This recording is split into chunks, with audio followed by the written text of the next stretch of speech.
Okay, this is the part I actually enjoy the best. It's called short stuff, and I don't think there'll be any other situation where I'll be doing the short stuff to Brett Lee. So let's enjoy this moment. Fast bowling is all about. Complete that. Fast bowling is all about having some type of different approach to your game. You've got to be on top of your game. You've got to be somewhat crazy. You've got to be willing to succeed. Do you like intimidating batsmen, hitting them, or picking up wickets? All three? Can I have all three or not? No, this is not a buffet.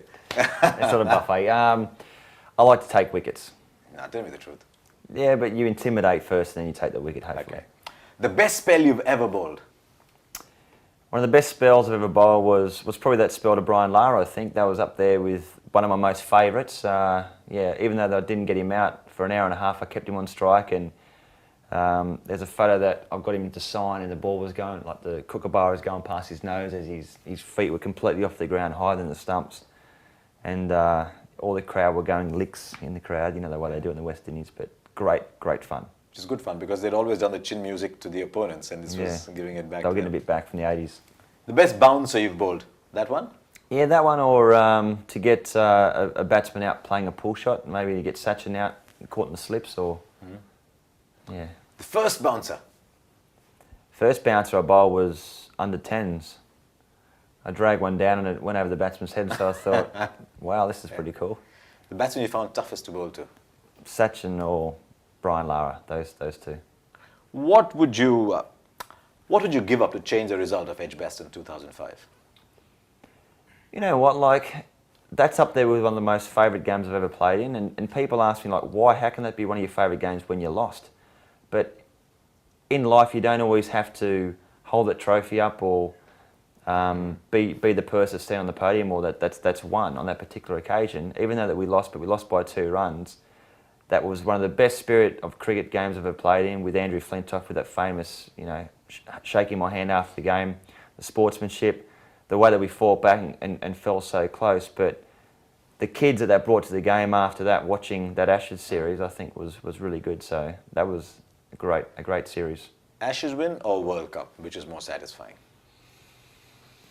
Now you've thrown me. That is a bouncer. That's a good bouncer. I didn't write it. Someone gave it to me to ask you. No, you should take the credit. That's all right, no. Oh, gosh. I would say World Cup. You are? You're almost embarrassing that. Yeah, I don't know. I can't decide. That's all right. It's not a crime not to be able to decide. Ask me next week and I'll say the Ashes, can I?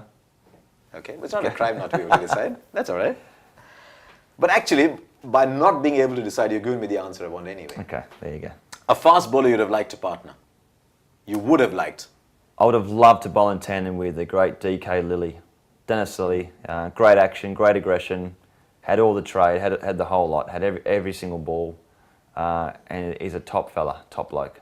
A batsman from any era, not just your own, any era you'd have liked to bowl to? Viv Richards, I think. Just his strut, the way he walked out, no helmet, just playing the pull shot. Just doing that to the bat. Yeah, and he just had that physical presence that, you know, like, come on, if you bounce me, you're going to be fetching it 15 rows back. The baggy green means? The baggy green means everything. The baggy green makes you get out of bed those mornings where you're hurting. It makes you get through that last spell. It makes you bowl that extra ball. It makes you feel 10 foot taller when you're batting. The baggy green means everything. Your best friend in the Australian cricket team? At the moment, I'd probably say Shane Watson. Probably because we both play guitar and sing, so it's good away from the ground. But look, he's a great bloke, and his career's come along, and he's going to be a great leader for Australia at some stage. Okay, you've got a packed house, you're bowling at 160 kilometres an hour, or you're playing in a band, both to a packed house. What excites you more? I'd say bowling 160 k's in a packed house, because that won't last forever. You can play music till you're old. Okay. One superstition about you we don't know about?